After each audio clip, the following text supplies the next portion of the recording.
Henry Rollins is an outspoken, opinionated punk rock legend who has turned himself into an industry as a Grammy Award-winning public speaker, author and movie actor. He spends up to 300 days a year living in a bus as he travels the world doing spoken word performances for punters at music festivals and soldiers in war zones. His unique take on the world has even seen him host his own candid and confronting talk show. He's now back on the bus and talking his talk on a national tour of Australia. Yes, honk if you love Henry Rollins.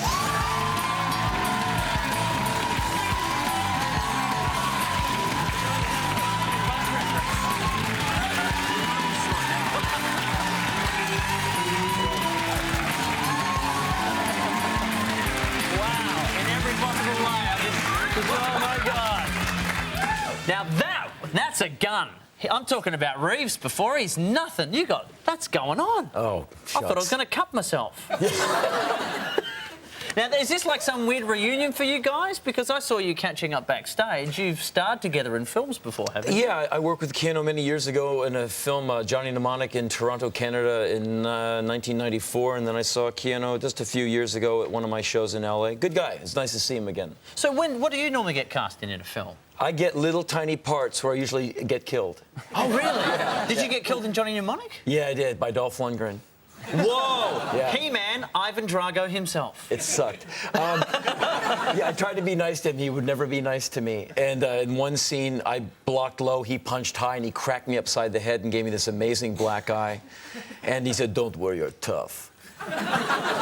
Oh, not that tough. Like, he got hands like trucks, man. It really hurt. Well, because I've seen footage of you from the film, because when we discovered this, we tracked down a bit of it, and it just, I don't know, when I think Henry Rollins, I don't think, what, mad scientist, brains from Thunderbirds? I think have we got it here? I think you should think straight to DVD. That's but look at usually... this is you. Look at you there. Yeah. But look at you, like you're a big, strong, tough-looking guy that's got lab coat glasses, science nerd. Yeah. Did it work? It was a job. I took it, man. I mean, I work for a living, and so people say, "Why are you always the loud guy in the film?" Because that's what they give me. I'm not an actor. I have no training. I come from the minimum wage working world, and so when they say you want some work, I take it. And so I'm not. I'm grateful. I'm not picky and choosy, because guys like me don't get to pick and choose. We get what we get, and we're lucky to get it. But you also get offered work like doing USO tours. Yeah, that's a whole different thing, and that's been great. I've been with the USO for almost 5 years, and the war I don't like, of course, but the troops I like very much. That's what I find interesting. Yeah. For someone who's so outspoken about the war and about George Bush, that they would ask you to go and perform in front of the troops. You must have been petrified. No. That they would turn, they would go, "There he is, let's get him." No. A lot of soldiers you meet, they go, "Well, sir, you know, I support our president. I know you don't, but you support us, and that's great." And I do. I like them, but this war, you know, no one likes war. And in America, you'll find a lot of people don't appreciate the president, but they like the troops, because troops don't start wars. Kings and leaders do.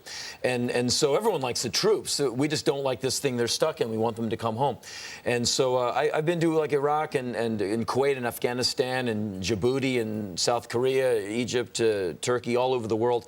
But the hardest visits I make are in America, when I visit these men at the Army and Navy hospitals. Right, and they're mutilated. It's as bad as you can imagine, and then some. And they're like half my age, and the arms are gone, legs are gone, and the moms are there, and the wives are there. It's rough. And I've done many hospital visits. Well, how are you meant to entertain under those circumstances? You do what you're asked to do. A lot of times you just basically stand in a room with a lot of guys and hold court.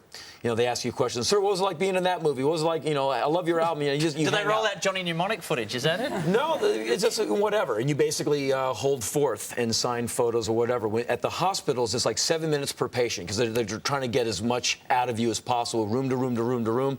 And at the end of it, the USO lady comes in and goes, "Okay, would you like to do a Polaroid photo?" Which means the talk time is over. Gotcha, yeah. And sometimes the patients want to do a photo, and sometimes they don't, because they're self-conscious, because they're pretty banged up. Now, we've obviously, I mean, different for you. You're a strong guy, and I think you wouldn't be very easily intimidated. We've sent two very skinny white guys overseas to a war zone area. Would you have any advice for them?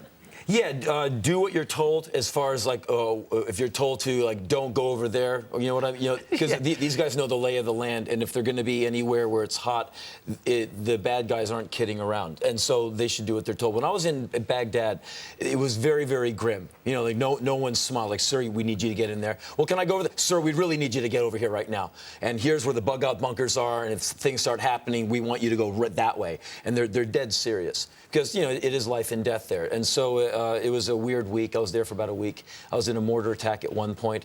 At one point, I slept in Uday Hussein's bed. Get out! Yeah, I slept in his rape room. And there's hooks in the ceiling where he used to winch the women up. And it's now, his old party house. It's used as a place to put up people. And they said, one of you have the dubious honor of sleeping in the bedroom of Uday Hussein. I went right for it. I had to see it. Well, this is Saddam Hussein's son, I suppose. But still, that's not a request I'd want to take up. It was a queen size. No, fair enough. Now, but when, like, I hear one of the reasons you go and do all these things, and they're quite dangerous, is because you're a bit of a loner. Well, a lot of the work I do requires solitude. If you're going to write, no one can write for you. You got to sit down and do it on your own. But I'm not a sociopath. I'm not the guy on the top of the water tower, the 30-odd six. No. Because this is where I like you very much. Well, thank God for that, because you frighten the hell out of me. But then, you know, but I hear you're very good friends with William Shatner, and I think that's one of the most bizarre things in the world. Years ago, I finished the USO tour, and I flew from Afghanistan back to America to do this thing with William Shatner. He had an album, and he wanted me to be on it. So we did a thing together called I Can't Get Behind That. And he's a lot of fun. And so as soon as I became pals with Bill, his assistant called and said, you're now on the list for Monday Night Football. I go, what does that mean? He's like, Bill has a small group of friends that come over on Monday night to watch Monday Night Football. Do you like football? I go, well, no, I don't know what a halfback does. You know, I'm a poet, not a jock. You can tell how sensitive I am. And they said, well, come on over. It's fun. And so I went over, and his friends are very cool. And I've been over there for like 4 seasons now. And we have a holiday in America called Thanksgiving, which is pretty bogus. You know, it's like, you know, we like you, Native Americans. Yeah. Hypocrisy? Yeah. We're dripping in it. Have some pumpkin pie. Yeah, before we kill you. And so I was over at Shatner's right before Thanksgiving. He said, Henry, what are you doing for Thanksgiving? And I said, nothing. I'm going to microwave some pasta and worry about stuff. You know, alone down the street. He said, you'll come here. And I spent Thanksgiving with the Shatner family, and they fed me, and the grandkids are wonderful, and it was big fun. Excellent. He's a great guy. And no rooms with hooks, which is fantastic. No rooms That's with hooks. good news. Hey, Henry Rollins, want to try to win $20 in 20 seconds? Absolutely. Because I have to get another 20. I know. He cleaned you out. Damn Canadians. OK, let's start the clock. You gave up a job at Haagen-Dazs to sing in Black Flag. Do you ever miss all that free ice cream? Yes. Is it true you once worked as a courier transporting liver samples? Yes. Do you give good hugs or hurty hugs? Nervous hugs. Stop the clock. May we test? It's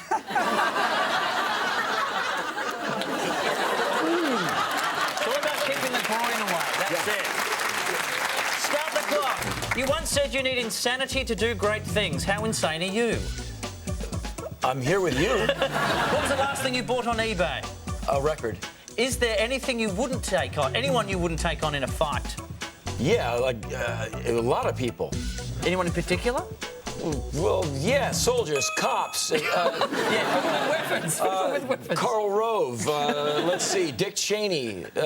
Scary people who do bad things to. I'm about. Talking of scary, I don't know if I want to ask you this last one. Go ahead. Who would you turn gay for? Barbara Bush. Whoa! Henry Rollins. Gonna stick around? Yes, sir.